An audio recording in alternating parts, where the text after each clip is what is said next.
Hey, Coach, it's John Sudsbury here from Sugar Bowl. Just wanted to welcome you and thank you for taking the time this morning. Yep. If you could start off with a brief opening statement, then we'll get into questions. All right. Well, it's getting close. This is kind of a Wednesday for us here in Clemson. I know I think it's a Monday everywhere else, but it's like a Wednesday for us as far as our prep and routine. We've had really good practice here. Really proud of our guys, and just excited to be back in the playoffs. Excited to be back in New Orleans, and a chance to do something we haven't done, and that's win a Sugar Bowl. So we're looking forward to it. Congratulations to Ohio State, Ryan. Again, same thing, back in the playoffs, and going to be a great game, no doubt about that. Two really, really talented teams that I know both are going to do everything they can to win. So appreciate the opportunity to be with you. Thank you very much, Coach. We're going to start off with Bill Rabinowitz from the Columbus Dispatch. Hi, Dabo. Hey. Can you hear me okay? Okay. Yes, sir. As you can imagine, you voting Ohio State 11th on your final ballot, and some of the comments about Ohio State's worthiness as a playoff team because it played only 6 games has not gone unnoticed up here. There are people who think it's gamesmanship, or you don't have as much respect for Ohio State as people here would like. What would you like to say about that? Again, what I've already said. I mean, that it's a big deal because we're having to play them. As I said earlier, there's no question Ohio State is good enough to beat us. They're good enough to beat anybody of these 4. They're good enough to be the national champion. That's not a question at all. I didn't rank anybody who didn't play 9 games or more in the top 10. Nobody. And then after that, I said, okay, anybody who played at all, that's how I'll rank that. That group, and that's why they were 11. Nobody. I didn't even consider anybody. It had nothing to do with whether or not. I mean, I have all the respect in the world for Ohio State, and for people not to think that, I can't do anything about that. I think the world of Ryan Day. We've talked many times, and they're a wonderful program. We recruit against them because I think we have a lot of similarities in how we go about our business. So there's really nothing to it. As I said, you could change the name to any other name, anybody. Southern Cal had been 6-0. I wouldn't have had them in there. So no disrespect. I mean, people can perceive and take things however they want. But for me, especially every year, I take it seriously. But especially this year, I just don't think it's right. It's not that they're not good enough. I just don't think it's right that 3 teams have to play 13 games to be the champion and 1 team has to play 8. So people have a problem with that. I don't really care. It's my poll, and it doesn't matter who the person was. It's 0 to do with Ohio State. And I also will remind the Ohio State people, I voted them in 2017 for the same reason. I left Alabama out, and guess who was mad at me then? Alabama people, and they were good enough to win it, and that wasn't a matter whether Alabama was good enough to win it. They won it. I just felt like Ohio State deserved it. I felt like they played more games. They were the Big Ten champ, and to me that mattered. So that's why I put Ohio State in ahead of Alabama that year. I played at Alabama. I went to Alabama, so I'm an equal opportunity guy here, I guess. So I love the University of Alabama. So it's just, there's no gamesmanship. I just didn't put anybody in there or consider anyone that didn't play 9 games or more. And it's really as simple as that. It just worked out that, hey, we got to play one of those teams. Well, that's on the committee. That's what they decided to do. I think the games matter. I don't think it's right that Texas A&M, that Oklahoma, that Florida, that Cincinnati got punished because they played more games. These games matter. That game against LSU, that was a big deal for Florida. And I know we can say, well, yeah, they should be one of the best teams. Well, the game's not played on paper. You can go back and look at the top 10 preseason rankings every year for the last 20 years. there's a lot of those teams that finish the season not even ranked. The game's not played on paper. And in this year, I mean, guys can, every time you step, guys can get injured. You can get beat. There's a lot of games that we've won where we weren't supposed to win. And there's a few that we were supposed to win that we lost. That's football. And so to just say, oh, well, they would have won, I don't think that that's right. And so that's nothing to do with Ohio State. If it had been anybody, give me another 6-0 team. It had been the same result. So people take it personal, but it's nothing personal at all. So that's up to the committee. Was there any part of you that kind of thought, well, there's a reasonable chance we'll play Ohio State, and maybe just to make it easier, just yeah, absolutely, absolutely. You don't think I know that's going to be public, but to me, right is right. And it's not always easy to do the right thing. I absolutely knew that I would be the poster child for whatever. Now I could probably run for governor in Michigan, might have a good chance, but probably not very popular in Ohio. But listen, I don't live my life that way. I'm not going to say, well, let me put them here and do something that I absolutely don't believe in. And again, it's not that they're not good enough. They could beat us by 2 touchdowns. They're plenty good enough to beat us. They're good enough to win it all. I just had a problem with the fact that 3 teams got to play 13 games and 1 has to play 8. I don't care what the name is. Change the name. Ohio State, whoever, fill in the blank. Penn State, Michigan, Southern Cal. I don't really care. That just was my standard that I put in place. And I wasn't going to change that because, being politically correct, and trying to, appease people. It is what it is. Next question will be Matt Connolly from the state. And please, we ask no follow-ups. We're trying to get as many people's questions in here as we can this morning. Thank you. Hey, Dabo, do you have an update on Xavier Thomas? Do you expect him to be available? And is there anything you can provide on why he missed the ACC championship? Yeah, he was he was unavailable, but he's was in a protocol situation. But the biggest thing that we're going to do is we're not going to say anything about anybody until game day, and we'll put out an available, unavailable list, just like we've done all year, and leave it at that. We're going to go to Dennis Dodd from CBS Sports.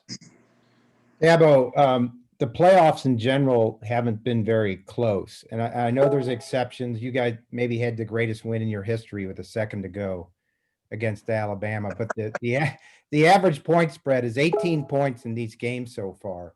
I wonder if you had a 35,000-foot view of why that is. We had obviously an incredibly close game with Alabama, as you alluded to, but we had an unbelievable game with Ohio State last year. That was about as good a playoff game as you could be a part of. The others we've had, haven't been as close, but I just think that it's a big stage, and it's a game of a few plays. It's a game of momentum. Those type of games, momentum is a huge thing. And then just, sometimes games can get away, turnovers, et cetera. I know when we played Alabama in the playoff, the one time we played them in the playoff game in New Orleans there, we had 2 back-to-back turnovers. We're in the game and we're driving with a chance to score and take the lead. And we get a pick, runs it all the way back to the 10. They score. The very next play, we throw a pick 6. And it's just a few plays. And again, the momentum, and sometimes it's just, it's hard to turn it.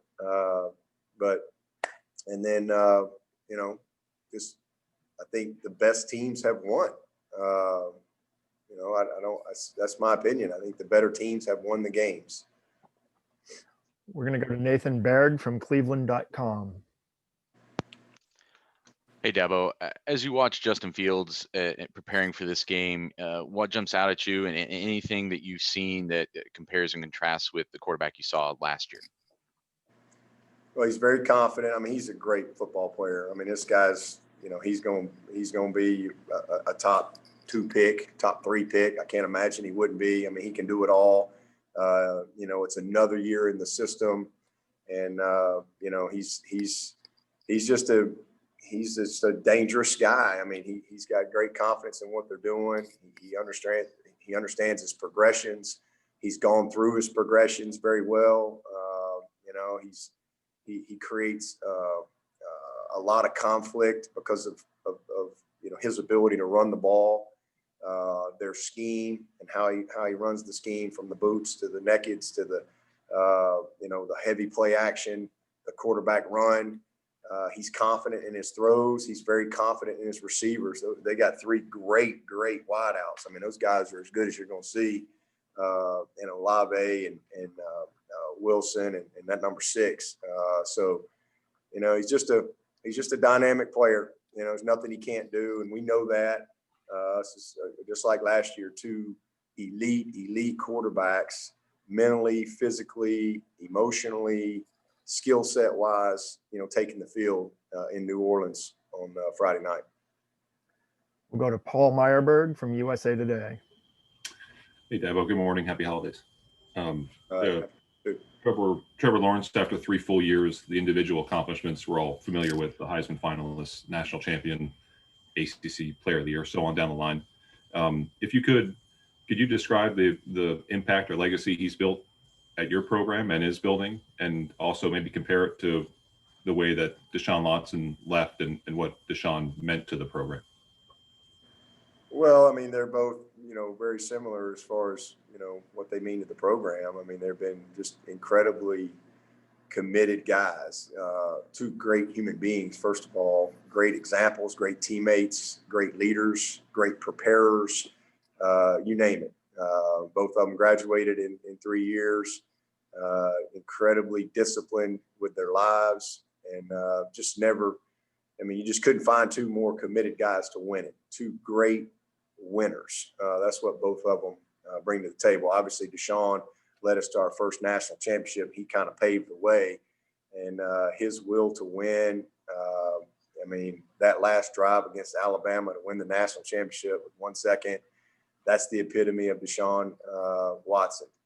And then Trevor Lawrence coming in as a true freshman and winning a national championship, that's the epitome of Trevor Lawrence, because his moxie, his savviness as a true freshman, his confidence to go win a game like that under that stage, you know, a lot of people going out of the game when he's a freshman and the moment's too big and all this stuff. And, you know, it's there's not a moment too big for Trevor Lawrence. I mean, he's as good as he's the first Trevor Lawrence. That's the way I would describe him. You know, he's the first one. There'll be a lot of people, you know, trying to live up to the standard that he set as a quarterback, you know, for a long time in this game. We'll go to Andrea Adelson from the ACC Network. Dabo, as a follow-up to that with Trevor, and you've been adamant that he should win the Heisman, do you feel like maybe he hasn't gotten the type of consideration for that award because he has done what we've come to expect from him over the last 3 years, and the other guys maybe have had unexpected seasons, weren't really talked about before the year? Yeah, I mean, it's a stat media-driven award, and you know, I mean, I felt the same way about Deshaun Watson, you know, and it just is what it is. But I mean, to me, he's the epitome. He's the epitome of the Heisman in every regard. You're talking about a guy that lost Joseph Ngata, Frank Ladson, and Justin Ross for the whole year. And he's thrown for more yards than any team in the history of Clemson this year. Unbelievable what he's done. And, you know, he played 9. People say, well, he missed 2. He played 9 games. I mean, and he was unbelievable. Played 9 of the 11 games. And, you know, just it's just amazing. If you really know what you're looking at, what he does and how he makes everybody else better, how equipped he is, his ability, his knowledge. I mean, it's just off the charts. And again, and I know it's not a pro potential award, but you know, he's lost one game. It's not a career award either. We all know that, but his season has been the best he's been. And he's 34-1 or whatever as a starter. There's not a better, and that is not a knock on anybody. There's some amazing young football players out there, college football players that are very deserving of the Heisman. Absolutely. But the best player in the country is Trevor Lawrence. And, you know, it's to me, it's not close, but you know, it's not up to me. You know, it's not, I don't get a vote in the Heisman, but, and obviously I'm biased, but for good reason. We'll go to Dan Hope from 11 Warriors. Hey, Dabo, you've had a lot of teams here in the college football playoff. How do you feel like this year's team stacks up with the other teams you've gotten to this point? Similar, you know, I mean, every team's kind of had a different path, and you know, I've never really had a team that's had the challenges of this team. Nobody has. There's nobody in the playoffs that have had to deal with what it took to get to this point, you know. So this team's unique in that way, but similar in, you know, I feel good about how we're built, you know. I like our guys in the trenches on both sides. We've had great quarterback play. We've got some explosive skill, and you know, we're starting to play our best football, and I still think our best football is still in front of us. So similar. We'll go to Trevor Groves from cutigers.com. Hey, Coach. Hope you had a Merry Christmas. Just wanted to ask you about Coach Coombs. What have you seen from him this year? Ohio State's defense schematically, how is it different or similar from what you saw last year with Coach Hafley? And from a personnel standpoint, I know they lost a lot of talent on the back end. What have you seen from their personnel this year? Very similar, and why would it not be? You know, I mean, they're really, really good, and not much has changed. They're a little bit more to safety, maybe just a hair more to safety, but you know, they believe in what they do, man. They're built to stop the run, and that's so more similar than not. And personnel wise, you know, I mean, they're no different than we are. They lose good players every year, just like we do, but they replace them with good players every year, just like we do. And they do a good job of developing their guys. You know, I thought, you know, we did not play well, you know, in the game last year. They did a great job. I didn't think we played great at wideout. You know, the best thing we did is we took care of the ball, and that was the difference in the game. But you know, we got to play better than we did last year. That's for sure. And but you know, they're built the same. Really good up front. Those D tackles are really good players. They've got depth at end, a lot of experience at linebacker. You know, they've moved Wade to corner. That's different from last year, but he's an elite player. Number 7, same thing, man. Those safeties. I mean, you know, 5, Browning. I mean, all those guys. They're really, really good football team. And again, built in the trenches, built in the front 7, and built to stop the run. So we'll have our hands full. We have time for one final question. We'll go to the phone of Ralph Russo from the Associated Press.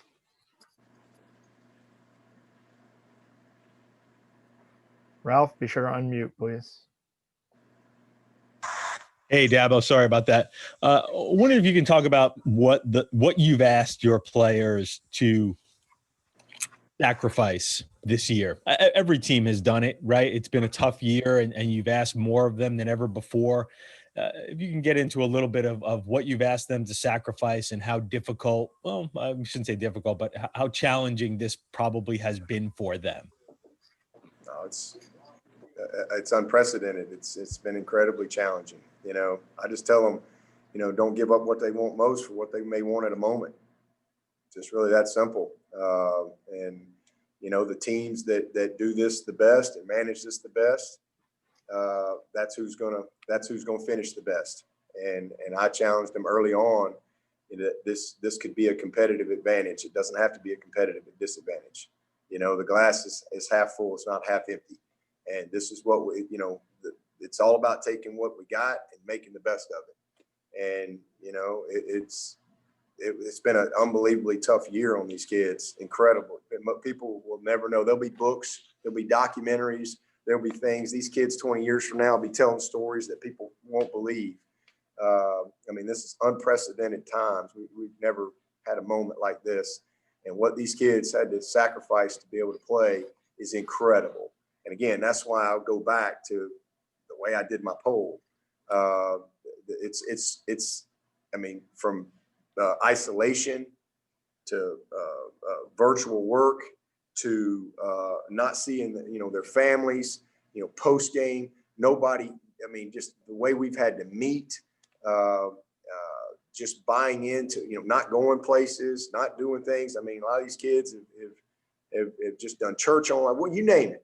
Just the adjustments, very abnormal what they've had to do, but they have all sacrificed so that we would have a chance to get to this point. And I'm just really proud of them, their commitment, their leadership, and how they bought in. And not just the players, our staff, all of our medical people, our administration. It has been an unbelievable undertaking that we've all been a part of. And hey, we're near the end here, and everybody's just got to stay committed. Every time we tested 4 times a week, and every time we get that test. But again, just the discipline that they've had to apply to their lives has been incredible. And I'm just super proud of them. And most people, I think, don't really understand what all has gone on this year. And, but this team in particular really fought to play. They fought to play the game, and I'm so thankful that we have been able to play. This has been a year I'll never forget. This is one of the closest teams I've ever been a part of. As a result, because we've just had each other, and so looking forward to seeing them finish well.